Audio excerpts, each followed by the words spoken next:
मैं आपको ये भी बता दूं कि ये खित्ता जो है जिसमें पाकिस्तान लोकेटेड है, इस खित्ते के इर्द गिर्द इंटरनेशनल पावर्स हैं, उनकी आपसी लड़ाइयां हैं।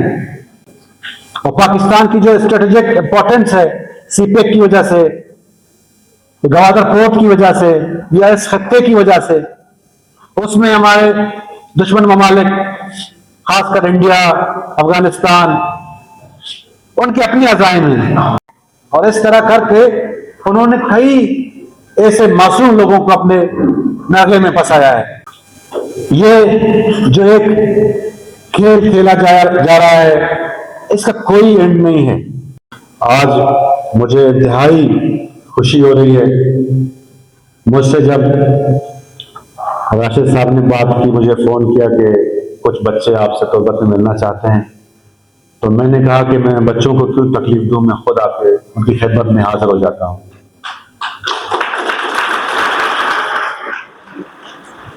और मुझे वैसे भी तालीम से बड़ा शौक है और खासकर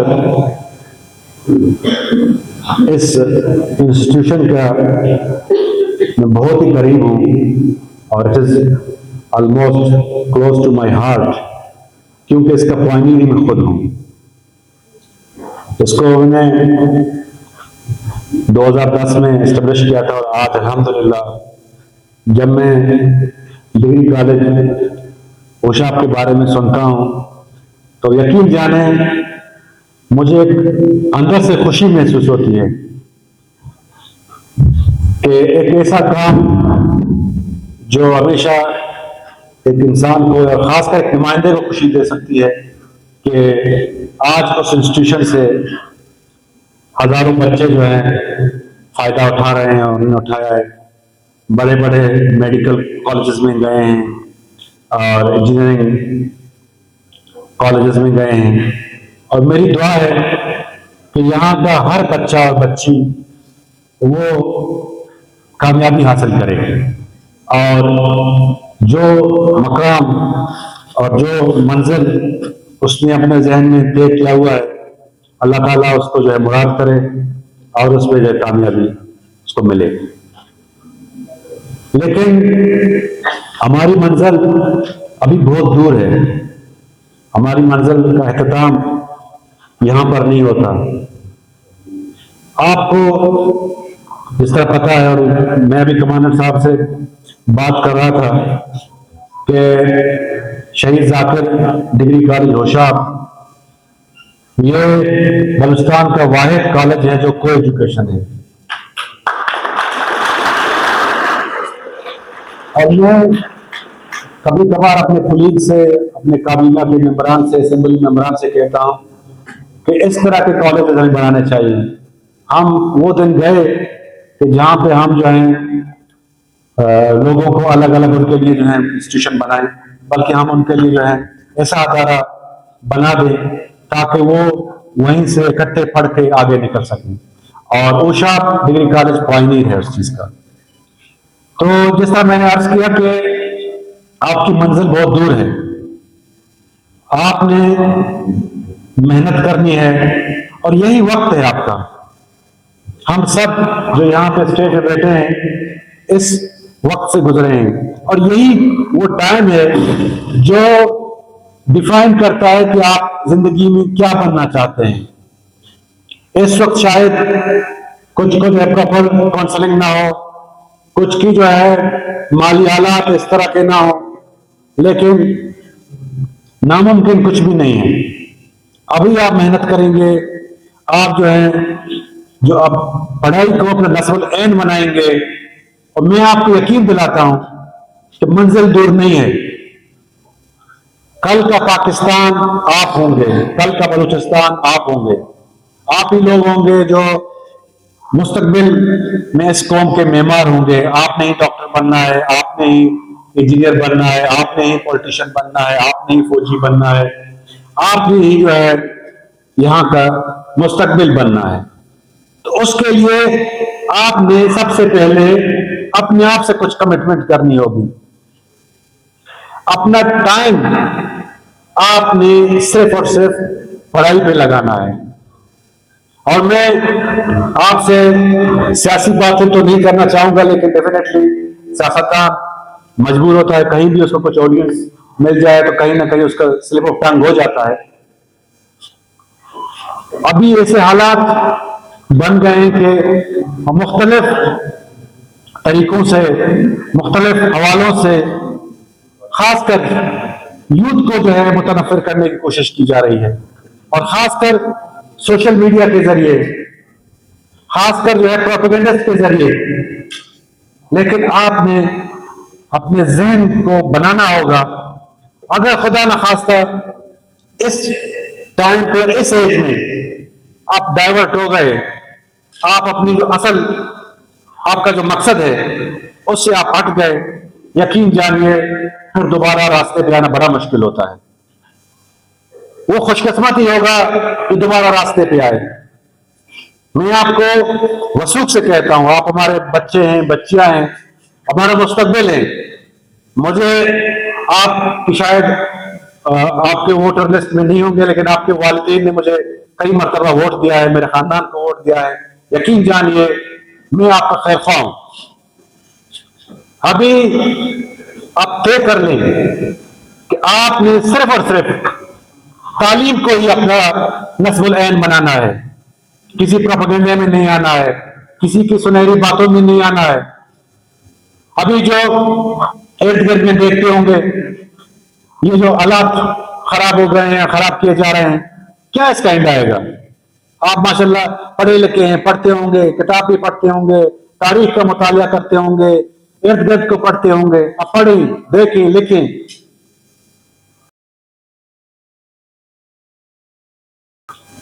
ये जो एक खेल खेला जा रहा है, इसका कोई एंड नहीं है। आप दुनिया की तारीख का मुतालिया करें। अगर कोई मुनारिफ हुआ है, कहीं चला गया है, किसी को मारा है या खुद मारा गया है, नुकसान किसका हुआ? नुकसान उसका अपना हुआ, उसकी फैमिली का हुआ, दोनों जानिब।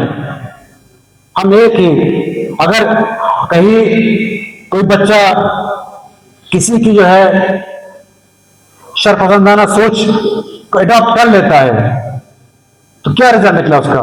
ये किसी एक ऐसे को जाके शहीद कर देता है या मार देता है या खुद कहीं मारा जाता है। आप देखिए दुनिया में कहां इस लड़ाई झगड़ा मार कुटाई का कोई रिजल्ट आया हो। अब तारीख पढ़ें, कुर्दिस्तान की आप तारीख देख लें, वहां पर पीकेके ने 40 साल लगातार ये अपना सिलसिला चलाते रहे। आखिर में अब्दुल्ला ओजलान जो उनका लीडर था, उसने कहा कि जी हम लड़ाई मार कुटाई मसले का हल नहीं है। उन्होंने तुर्किया के साथ सुलह कर ली, लेकिन इट व्हाट कॉस्ट?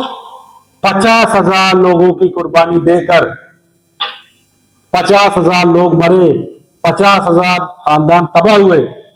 इसके बाद जिस तरह हम आपस में मुख्तलिफ पॉलिटिशियन से आप मिलते होंगे, कभी मुझसे मिले, कभी किसी और पॉलिटिशियन से मिले, मैंने अपनी बात कह दी, किसी और ने अपनी बात कह दी।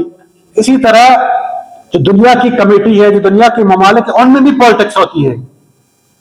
वो भी एक दूसरे को नीचा दिखाने के लिए मुख्तलिफ हरबे इस्तेमाल करते हैं। और बदकिस्मती से हम बैटलफील्ड बन चुके हैं। बदकिस्मती से हम उन बुरी नजरों के सामने आ चुके हैं जो नहीं चाहते कि यहां पे अमन हो। लेकिन मैं आपको वसूख से बताऊं कि बलूचिस्तान का और बलूच का मुस्तकबिल पाकिस्तान के साथ है।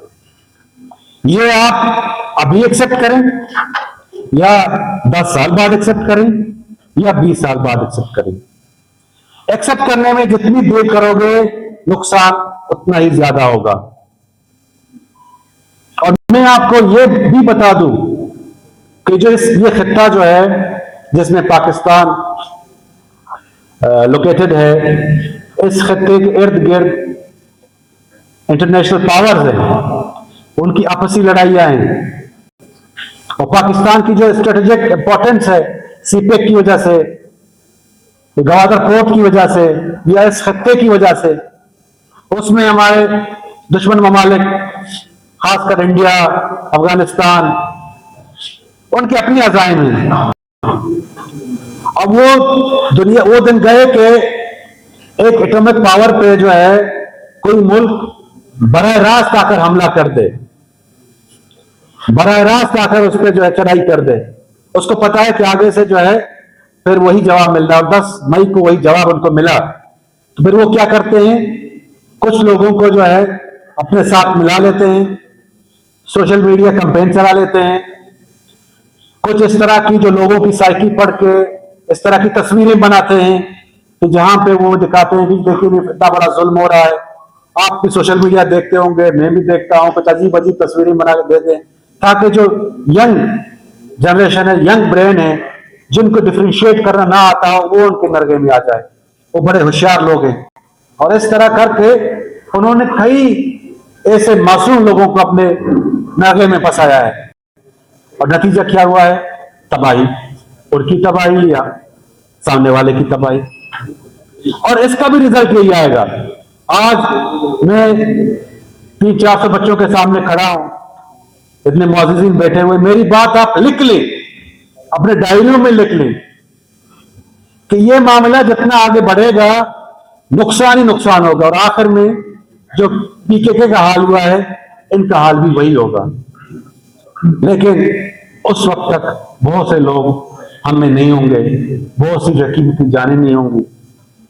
तो आप अपनी जिंदगी के इस स्टेज पे आए हैं कि आप अपना सिर्फ और सिर्फ दसमल एन पढ़ाई करें, और जो इस तरह के मवाद आपके सामने आते हैं या जो इस तरह के सियासतदान जो मेरी तरह ताले आजमा हो आपके सामने आते हैं, अपनी बातें जरूर सुननी है, लेकिन आपने इस पर सोच विचार जरूर करना है।